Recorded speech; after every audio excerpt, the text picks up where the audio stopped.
Hi everybody, it's Marcy, and I'm here today with an update as to what's been going on in my world and to tell you what I'm working on right now. Uh, Last week I took some time off and reorganized, re-cleaned, redid all of my craft room stuff. Part of the reason for that is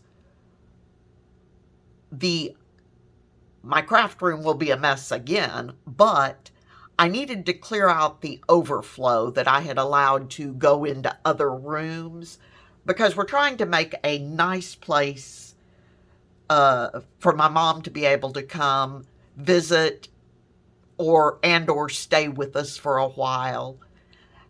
And so I wanted to get stuff cleared out of the other rooms uh, so she wouldn't have to fight with my stuff to have a place of her own. So that is done. Well, my craft room is done. And as I was going through, I found all of these paper pads. And what made me get these, I'm not sure. I don't remember what my thinking was at the time. But some of them are 4.5 by 6.5. This one actually says 4.5 by 7. But I think that's with the circle in it. And some of them appear to be, well, that says 4. Oh, yeah. Okay, these are also 4.5 by 6.5. So I need to get some of those used up. So I started making little envelopes.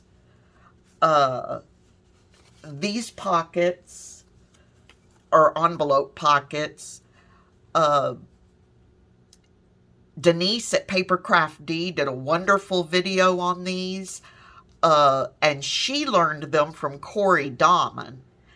Who has a great video on these as well. And I'm going to link her video down below. This one is made with 2 sheets of 6x6 paper pad, which is great because you don't have any cutoff. But, so you've got your flap, you open it up, and you've got a pocket here, and on the other side, you've got a pocket here. So that can be really neat for either junk journals or to send a little bit of happy mail in. Just all sorts of things. So I took that idea and applied it to my 4.5 by 6.5 sheets of paper. And you come up with a pocket that is 4.5 inches wide by 4.5 inches tall, so it's square. Where this one is 6 inches wide by about 4 inches tall. So this one's taller and narrower, of course. But again, you've got the pocket here and the pocket here. And because at least some of my papers are single-sided, I did a little stenciling on the inside just to give the inside a little more interest. I didn't want just the stark white. So that is what I'm working on, and I thought I've got some of the papers pulled out here from, which pad is it? It is a Recollections pad, Secret Gardenia.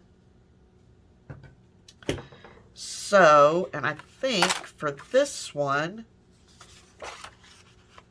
I will use these 2 sheets. I'm going to set these aside. And got to get my board out.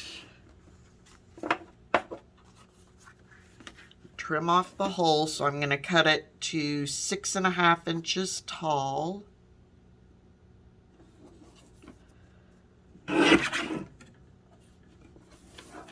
So yeah, so it just gets rid of the hole at the top. Okay. And that's all I need that for. And I'm going to pull out my scoreboard. And I want that to be my flap. Okay. So I'm going to score this at 2 inches. And that will create my flap. And this one that will create my pockets, I'm going to use this instead. I'm going to score at 2.5 inches.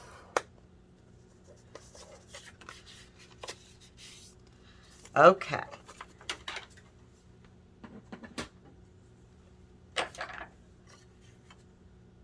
And then it will go like that. Okay, so now, sorry, I just had to double check it to be sure it was gonna go the way I want it to. Now you can just eyeball this. I tend to be a little type A, so I like to mark. I'm gonna mark the center at 2.25 here. And up here. And I'm going to use my 2-inch hole punch. Now I'm doing pretty much exactly what Denise did. Just using a little different size paper. And now this part, okay, so for the flap, this part I loved about what Denise did. I believe Corey just rounded her corners, which you can do. Or you could leave them square if you wanted to. But what Denise did was, you don't want to fold it hard here, but you want your two edges to meet. And I'm going to take my scissors and start, 1/4 to 1/2 inch above my score line. And I'm just going to angle in and around. And what I love about this is it doesn't have to be perfect. As long as you have both sides the same, by putting the edges together, both sides will be the same. So even if your cut is not perfect, you can't really tell because they're both exactly the same. Okay, so,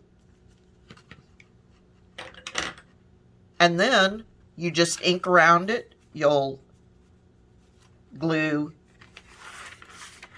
let me turn it this way so you can see.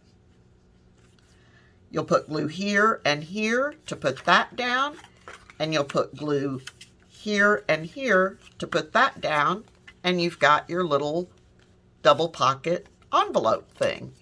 And I just think that is so cute. So while I'm stenciling and inking, I'm going to tell you what's been going on, what is going on, what's upcoming. So I've already told you that I was cleaning the craft room.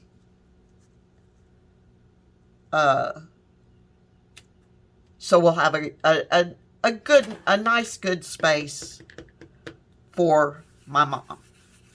Now, I don't know. Well, I guess I don't even know for certain that she will be coming up here, and I don't know when. But the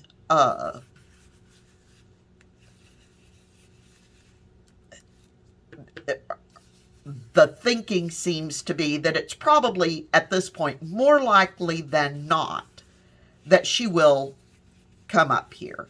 And I don't know yet whether it will be for a long visit or whether she will want to move up here. We're still working all of that out. Now, my stencil has other colors on it still left over because I'm horrible at cleaning my stencils, but I'm okay with that. I just don't want it to be stark white. So that's all the stenciling I'm going to do. And now I'm going to go do my inking.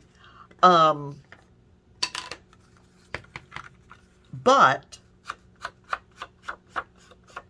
so lots going on. We want to have the house ready. We don't want to be caught off guard such that she decides she wants to either come up here for a visit or for a long extended stay or move up here. And if she moves up here, I think it seems to make sense to me that she would stay with us for a while. She's already said she doesn't want to live with us permanently, but it seems to make sense that she might stay with us for a while she was looking for where she might want to live. So all of that is good news. I just want to have it ready so that we're ready to go as soon as she is. I don't want her waiting on us because, oh gee, we got to get stuff ready.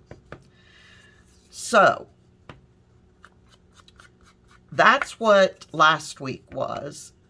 Still have some work to do, but got the craft room done,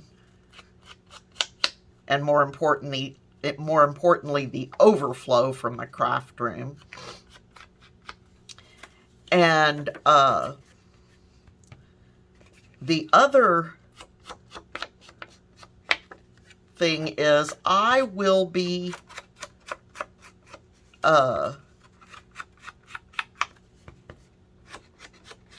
leaving shortly around the 1st of March to go back down to Florida to help my mom with some things. Nothing major, but we've got some stuff we need to attend to. And so I'll be doing that. So at this point,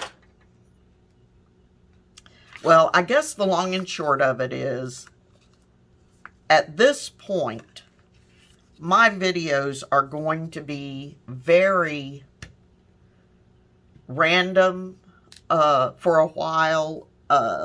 Most likely, it will be project flip-throughs and not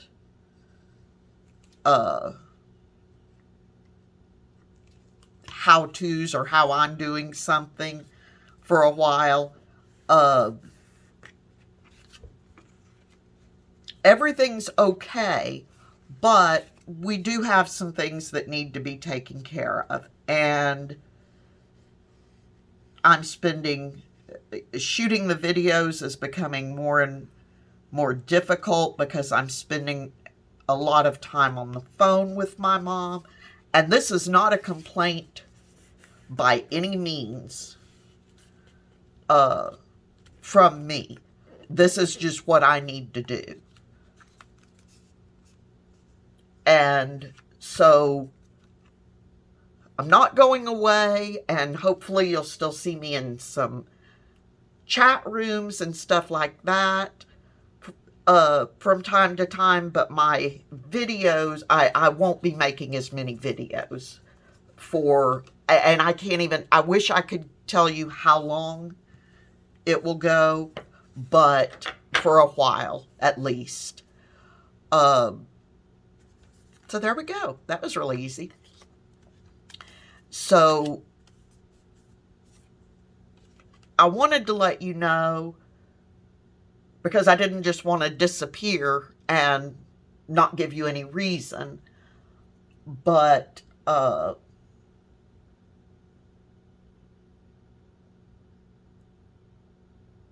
it is what it is, and I gotta take care of business, and my mother comes first, and her well-being, and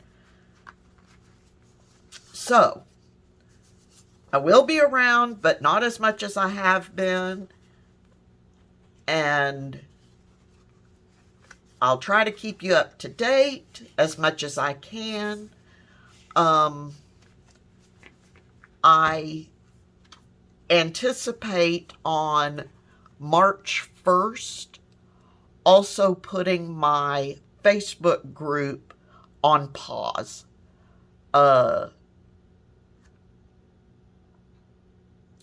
Again, that may not be necessary, but